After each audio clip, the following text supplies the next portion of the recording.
Hello all, welcome to the DKD session of Sound Polytechnic Inchalgarji. In this series of video lecture, we are going through the subject Industrial Engineering and Quality Control. This is lecture number 4 of chapter number 5, that is Statistical Quality Control. The course outcome: after completion of this chapter, the student will able to interpret the control charts for variable and attribute data. The contents: in this lecture, we are going to cover the steps to draw P chart. P chart.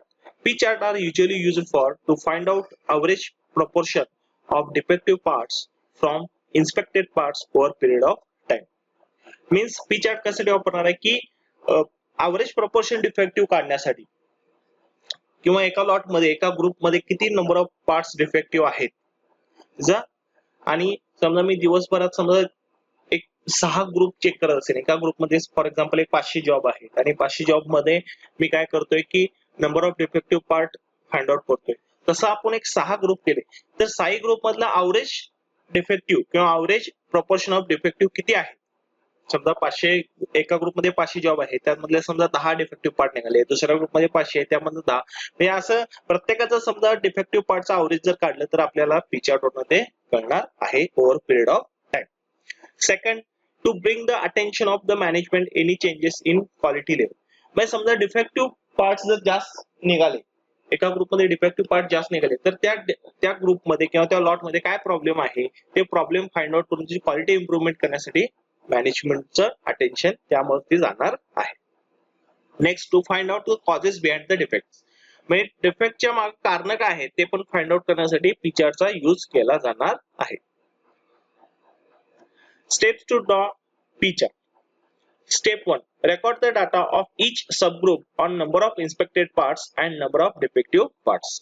आता subgroup means काय की मी जसं म्हटलं की मी batch wise check करणार आहे किंवा group wise check करणार आहे म्हणजे मी एक 500 जॉब घेणार आहे 500 जॉब घेऊन त्यामध्ये किती डिफेक्टिव्ह पार्ट आहेत ते फाइंड आउट करणार पुढचे 500 जॉब घेणार त्यामध्ये डिफेक्टिव्ह पार्ट किती आहेत त्यानंतर पुढचे 500 जॉब घेणार त्यानंतर डिफेक्टिव्ह पार्ट्स किती आहेत त्यामध्ये हे सगळं असं ग्रुप वाईज मी चेक करणार आहे.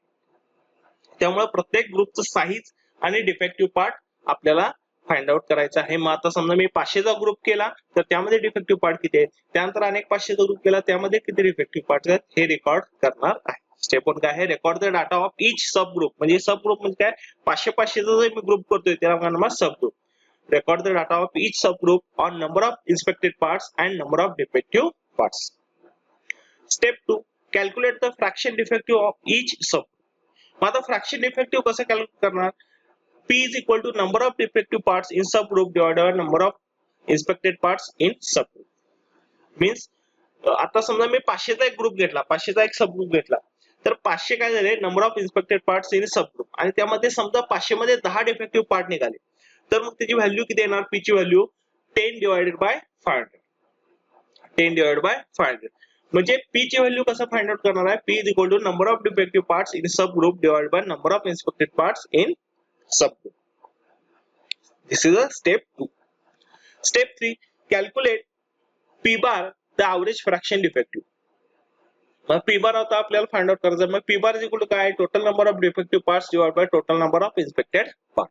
आता total number of defective parts म्हणजे काय म्हणजे समजा मी 500 500 500चा सब ग्रुप केला एक 10 सब ग्रुप केले पहिल्या 500च्या ग्रुप मध्ये मला समजा 10 निघाले दुसऱ्या ग्रुप मध्ये दुसऱ्या 500च्या ग्रुप मध्ये समजा 15 निघाले मग हे सगळ्याच बेरीज हे जेवढे डिफेक्टिव्ह पार्ट निघाले 10 ग्रुप मध्ये ते काय असणार आहे total number of defective parts आणि total number of inspected parts किती असणार आहेत आपण टोटल किती जॉब चेक केलेले आहेत किंवा पार्ट चेक केलेले आहेत 500 500 500 असे 10 वेळा चेक केले त्यामुळे किती झाले 5 आपल्या केसमध्ये म्हणजे total number of defective part प्रत्येक ग्रुप मध्ये किती निघाले त्याची टोटल डिवाइडेड बाय टोटल प्रत्येक ग्रुप मध्ये किती जॉब चेक केले P bar is equal to total number of defective parts divided by total number of inspected parts. This is a step 3. Step 4, calculate the control limits. आता control limits calculate करायचं आहे जसं x बार आणि R bar chart मध्ये आपण calculate केलेलं आहे UCL आणि एलसीएल त्याच पद्धतीने इथं करायचं आहे फक्त फॉर्म्युला काय असणार आहे दोन्हीचा वेगळा असणार आहे. For P chart upper control limit is equal to P bar plus 3 under square root of P bar into bracket 1 minus P bar divided by n. आणि लोअर कंट्रोल लिमिटचा फॉर्म्युला काय आहे lower control limit for P chart is equal to P bar minus 3 under square root of p bar into bracket of 1 minus p bar divided by n.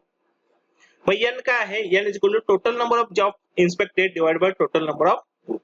मग किती group मध्ये आहे ते, मग किती जॉब आपण एका ग्रुप मध्ये घेतले आणि असे किती ग्रुप चेक केलेले आहेत ते टोटल नंबर ऑफ ग्रुप.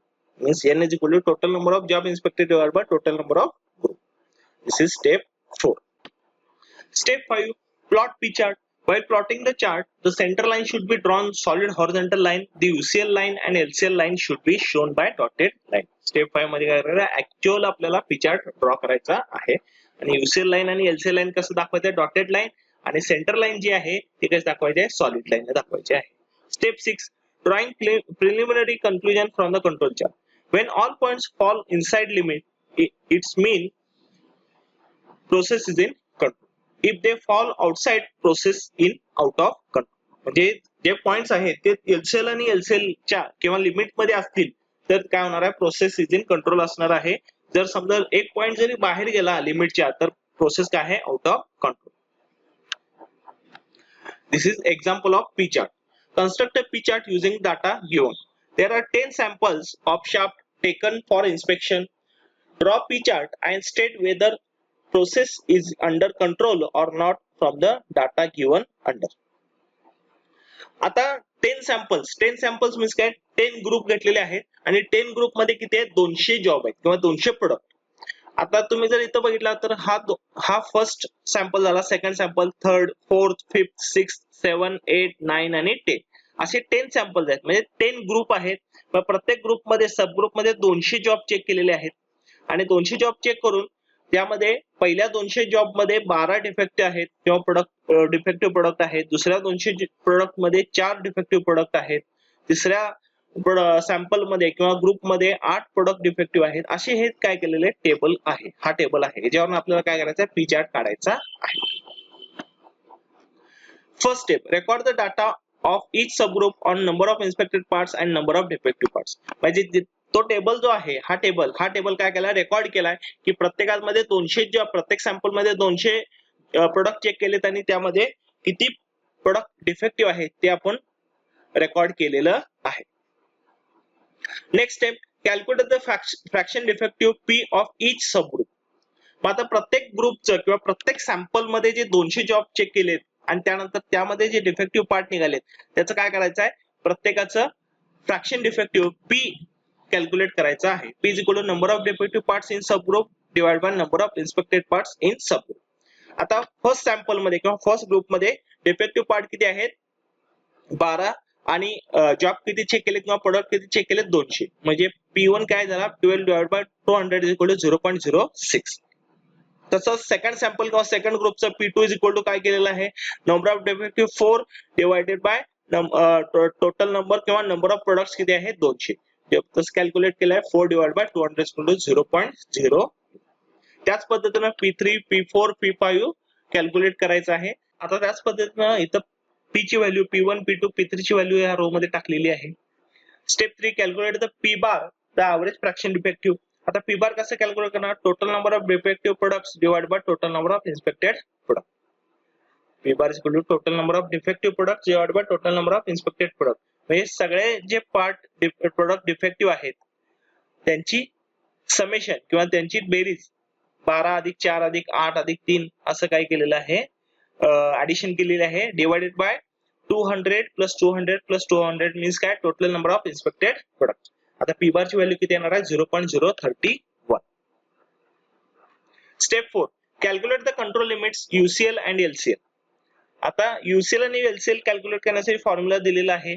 त्यामध्ये स्मॉल एन जो आहे, स्मॉल एन काय आहे, total number of products inspected divide by total number of group or sample. Total number of products inspected किती आहेत की 2000 divide by total number of samples किंवा group किती आहेत 10. मग यांची व्हॅल्यू किती आली, स्मॉल एन ची व्हॅल्यू 200. त्यावरून UCL कॅल्क्युलेट केलेला आहे. UCL फॉर P चार्ट 0.067 आणि LCL कॅल्क्युलेट केलेला आहे फॉर P चार्ट -0.0057. मग आता -0.0057 इज इक्वल टू 0 करणार आहे कारण की मायनस मध्ये व्हॅल्यू आलेली आहे, त्यामुळे काय करणार आहे, इज इक्वल टू 0. म्हणजे LCL फॉर P चार्ट किती आलेली आहे, 0. मग आता हा चार्ट हा चार्ट मध्ये आपल्याला बघू शकतोय आपण की पी ची व्हॅल्यू दिलेली आहे, पी बार ची व्हॅल्यू दिलेली आहे, युसीएल ची व्हॅल्यू दिलेली आहे, एलसीएल ची व्हॅल्यू दिलेली आहे. कारण की मायनस मध्ये एलसीएल ची व्हॅल्यू दिलेली आलेली आहे -0.0057, त्यामुळे ती 0 मध्ये कन्वर्ट केलेली आहे. This is the table. ह्या टेबलवरून आपण काय करायचं आहे, पी चार्ट काढायचा आहे. पी चार्ट मध्ये व्हर्टिकल ऍक्सिस जे आहे त्यावरती आपण पी ची व्हॅल्यू टाकलेली आहे आणि जे हॉरिझॉन्टल ऍक्सिस आहे तिथं नंबर ऑफ ग्रुप और नंबर ऑफ सॅम्पल्स पण म्हणू शकतो आपण. नंबर ऑफ सॅम्पल्स किती आहेत, 10, आणि पी ची व्हॅल्यू व्हर्टिकल ऍक्सिस वरती टाकलेली आहे. युसीएल ची लाईन काढलेली आहे, युसीएल फॉर पी चार्ट 0.067 ती डॉटेड लाईन काढलेली आहे. त्याच पद्धतीने एलसीएल ची लाईन काय आहे, एलसीएल फॉर पी चार्ट किती आहे, 0, आणि पी बार ची व्हॅल्यू किंवा पी बार ची व्हॅल्यू किती लिहिलेली आहे, 0.031. मग आता प्रत्येकाची व्हॅल्यू इथं पुट केलेली आहे. पी ची व्हॅल्यू फॉर सॅम्पल 1 किती आहे, 0.06. त्याचबरोबर सेकंड सॅम्पल साठी पी ची व्हॅल्यू 0.02 आहे. म्हणजे असे हे पॉइंट ड्रॉ करून ते पॉइंट कनेक्ट केलेले आहे. हा काय तुमचा P chart. So the conclusion is all the points of the P chart or chart P are in limit, then the process is in control. म्हणजे सगळे पॉइंट्स काय आहेत, लिमिटच्या आत मध्ये आहेत पी चार्टच्या, त्यामुळे प्रोसेस काय आहे, विदिन कंट्रोल आहे. This is the conclusion.